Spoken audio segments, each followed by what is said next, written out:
Syederalun 3 pelajar di Kabupaten Bener Meriah menjadi korban pengeroyokan di sebuah masjid di Kampung Bener Kelipah Selatan, Kecamatan Bener Kelipah, Kabupaten Bener Meriah pada Minggu 2 Maret 2025 sekitar pukul 1 waktu Indonesia bagian Barat.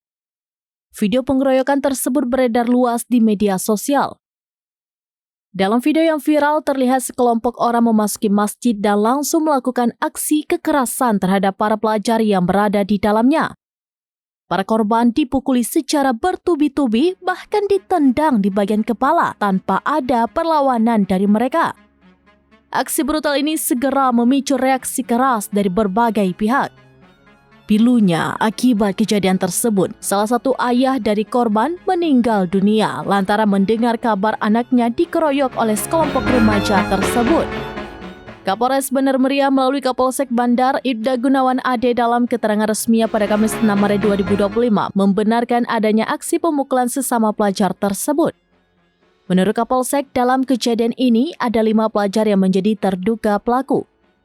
Mereka berinisial YN 16 tahun, TA 16 tahun, AK 16 tahun, RD 16 tahun, dan IN 16 tahun, semuanya merupakan remaja dari Kampung Gunung Musara.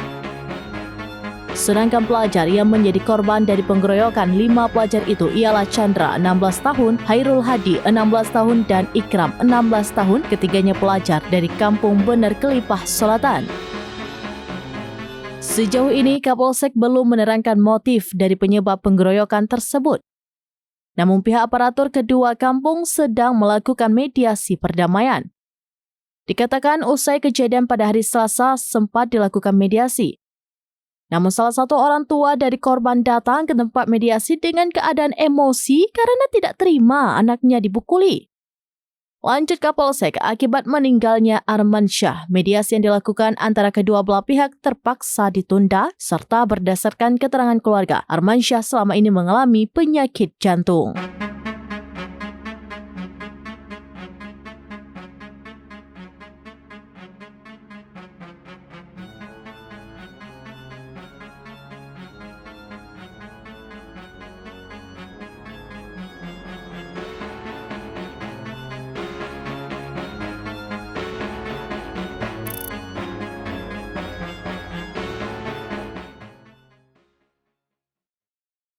Download Tribun X sekarang, menghadirkan lokal menjadi Indonesia.